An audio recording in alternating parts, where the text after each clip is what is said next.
So the second part of my presentation today is really to share with you some suggestions.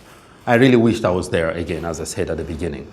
You know, I've enjoyed for many, many years following what the Medical Students Association is doing around the globe, and specifically here in Africa. 18 years ago, I was a medical student in Rwanda, the Rwanda Medical School in Butare, 2 hours out of Kigali, the capital city of Rwanda. And I was part of the leadership of the Medical Students Association. And I got invited to represent the medical student in Rwanda to the IFAMSA International Conference, which was held in Porto, in Portugal. It was my first time in Europe, and we met more than 5,000 medical students from around the world. I can imagine, you know, the fun that you all are having, connecting with medical students from many, many countries, etc. So what I'm trying to share today is a list of 12 suggestions or advices that I really wished that a speaker during that conference would have shared with us when I was a medical student, so that you can go home with it. And I want to start with a caveat here. Those are not all my own suggestions. I reached out to, you know, my former classmates. As you know, everybody has a WhatsApp group these days. So we kept our WhatsApp group from, you know, the class of 2001 from Rwanda. So we kept our WhatsApp group, we share ideas, etc. I reached out to them, they share a lot of ideas. And then also I reached out to medical doctors from African descent who are working for the Bill and Melinda Gates Foundation in Seattle, in Ethiopia, in Washington, D.C., to say if they were to talk to young African medical students today, what are the key advices that they will share? So I'm sharing those 12 suggestions to you so that you can, you know, take them in your career. Ready to go? Let's go. Number 1, ground your study in patient care. Ground your study in patient care. It's so important. In medical studies, you'll have your physiology class, you have your anatomy class, you have your pathology class, you have all those classes. Every time you approach a subject, just think about that patient that you'll be encountering later on in life. Think about that patient. You know, what you learn in physiology, it will really help you to understand what are those, you know, signs and symptoms that you'll elicit when you meet that patient. When you understand your anatomy, try to really connect also subjects around the patient that you'll be, helping in the future. And attending that classes today or studying late will help you when you face that patient in the future. And when you get tired, remember that you are doing that not only for the test that you are preparing to pass, but also for the next test. Every encounter with a patient in the future will be tested. So you need to make sure that you have enough information to pass those tests as well. Number 2, understand your context. It's so important because you will need more than what is in the textbook to be an effective doctor. Everyone is a product of their environment, their culture, physical, social, emotional. So it's more complex than you think. So when you see a patient, try really to understand why this woman is coming to me for delivery without ever attending any antenatal care services. Why these children present today with a recurrent episode of diarrhea? Is there something in the environment? Why is this group of, ethnic group or people who live together that are coming with recurrent malaria, etc.? So the more you understand your patient, unique context, the more you'll be a more complete and empathetic doctor. Number 3, gain experience in the last mile delivery. Medicine is an art and a science. As you master the principles in theory, you need to really be able to apply that in more concrete way. This is why specialization is all about, is to really increase the probability that you'll see several patients with the same diagnosis, because it's very easy to diagnose a condition that you've seen before. So now, the challenge is that it's not very easy to see many patients. But what you'll do is, if you take advantage of your rural posting, you go to a district hospital, spend time there, you'll be able to see many patients. Even though sometimes you're not going to have very good supervision because there are less doctors there, but it will give you exposure to many patients, so you'll be able to expand your horizon. I advise you to really become a student of the last mile. It will help you in the future.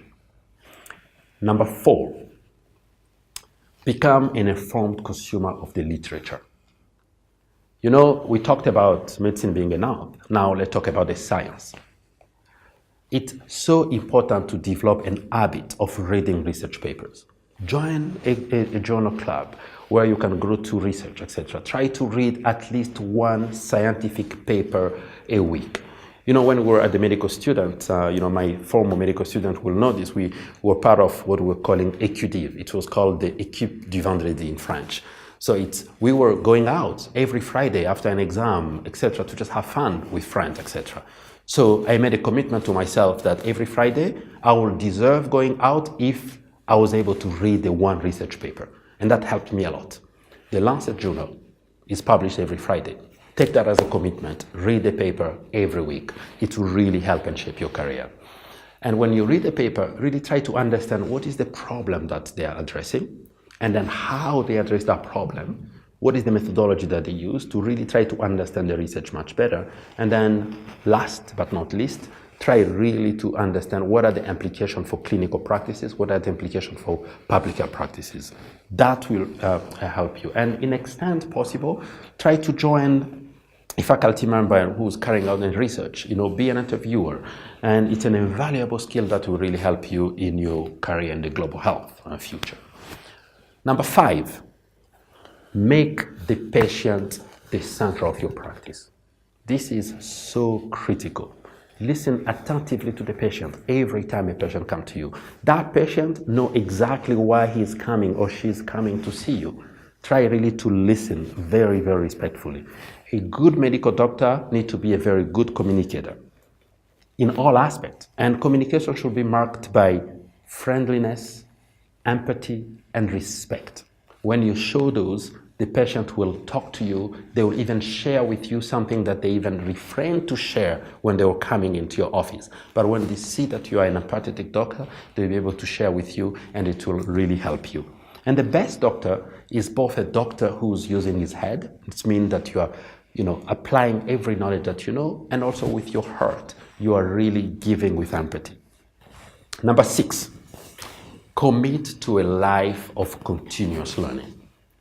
You need to be humble and to have an open mind to learn all the time. Because when you'll graduate, you'll be a medical doctor. Your friend, your family will start calling you doctor. You'll put a DR in front of your name and you'll think that you are done. Not at all. You're only starting. Your whole career will be a continuous learning. You need to continue being humble, understand that you'll make mistakes, and learn from your mistakes. Those mistakes will be more than you can imagine. There will be a lot of mistakes, but you can do better if you continue to learn. Marcus Aurelius, who's one of the greatest Roman Empire, he used to always go with servants close to him. And when people will come and give him a lot of praises, those servants will always remind him that, look, you are just a human.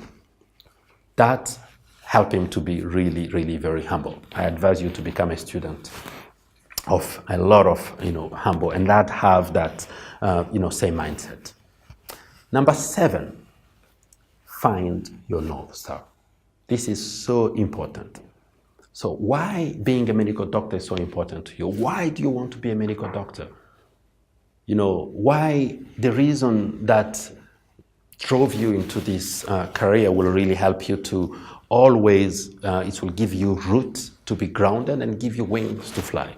You really need to understand what is your North Star. I find my North Star very, very early on. When I lost my mother, I lost my father, I lost my younger brother, and many members of my family as well, my extended family. And I decided to be a medical doctor and to help the poorest of the poor. And I was determined, and since then I never turned back. I continuously go back to my North Star, and it has helped me extensively. Number 8, explore new opportunities. Do not be afraid of taking road less traveled.